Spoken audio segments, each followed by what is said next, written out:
Close our week as we always do now with a reading from the works of the quintessential American humorist James Thurber. By way of reminder, this started when I would read these to my late father. He said I should read them to you.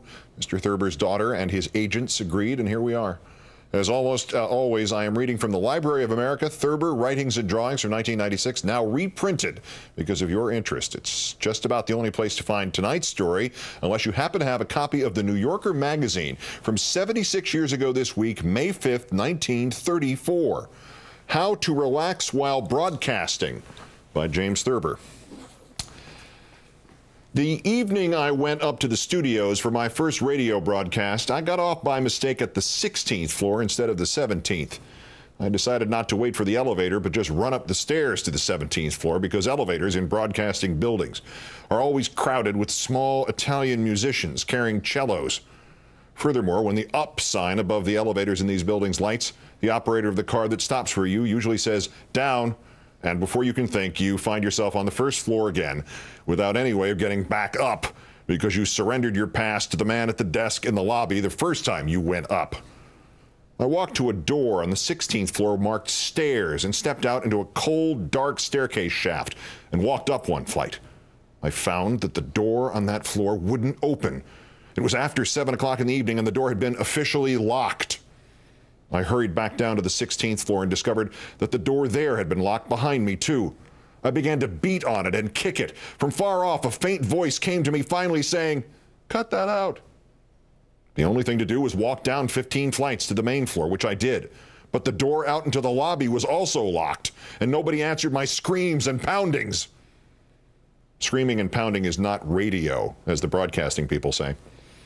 I went down into the basement, which was dark and gloomy, and hunted for the elevator shaft. I found it, but there was no bell to push, so I sat on an old chair until the car came down. The operator was surprised to see me and asked me for my pass. I told him I didn't have a pass. He thought a while and then asked if Mr. Heyman knew I was down there. I said I didn't think so. He was pretty much alarmed by that. But he took me up to the 17th floor after warning me never to come down to the basement again without a pass. There was nobody on the 17th floor who understood my case, although the people I talked to were patient and courteous. They said the 17th floor was entirely given over to the business department and had no studios or microphones. What I probably wanted was the 27th floor. Up there I found some people I had met before, but they were pretty busy and seemed to think it was the wrong night. I sat down in a chair, and presently a man came up to me and asked me if I was Mr. Thurber. I said I wasn't sure, and he said to follow him. I was shown into an office where there were some officials I knew and some friends of mine. One of the officials was denying a story somebody had been telling about a man who fell dead in front of the microphone. It seems he had merely had a stroke. In a little while, I was led in a solemn march to a small and lonely studio, heavily draped and silent. I took out a cigarette, but saw a sign saying, "No smoking," so I put the cigarette away again. Some men in the glassed-in control room began to look at me. I could see their lips move, but I couldn't hear anything. A man tiptoed into the room where I was and shook hands with me and tiptoed out again. He never came back. I walked over to a regular microphone, such as I had talked over once or twice before and had got used to, but someone led me away from that and said I was to talk over a table microphone because it would help me to relax. This turned out to be a table about the size of a card table with a microphone set innocently in its center, face up, more or less like an ashtray. Its studied simplicity caused me to tighten up slightly, and I mentioned this to a man. "Be at your ease," he said. I stood over the table, grasped its edges firmly, and leaned down toward the microphone. Someone grasped me. "No," he said. "You just sit down at the table as if you were sitting in a chair at any table and talk." I sat down, trying to remember how I sit in a chair at a table, especially a card table at which nobody else is sitting. "Relax," said someone with a note of command. I slumped back in the chair and placed on the table the papers I was going to use and began fussing with them. "Shh," somebody hissed. "Don't rustle them. This is a very highly sensitized mic, which picks up every slightest sound. It would sound like a waterfall if you rustled them." I began to drum my fingers on the tabletop, but a courteous official put his hand on mine and stopped that. Tapping would sound like cavalry crossing a bridge to your listeners, he said.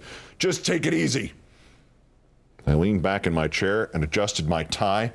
Doubt was giving the effect of someone trying to take a leather belt away from a bulldog. In a moment, an announcer came in and said we were all ready to go. Okay, I said, standing up, let's get out. He smiled with calm assurance and said no, he meant we were about to start the program. Everybody but him tiptoed out of the room. I sat down at the table again. I could see them all watching me from the control room. Somebody in there raised his hand sharply and let it drop sharply. I expected to hear the faint hiss of lethal gas escaping into the chamber, but instead the announcer started to talk. I creaked nervously in the chair at this, and the listeners heard, along with his calm announcement, the sound of a buckboard falling over a cliff. Finally, he pointed a finger at me. I sat bolt upright and began to talk to the ashtray. When it was all over, everybody tiptoed whisperingly into the room and congratulated me on being only 5 seconds too slow.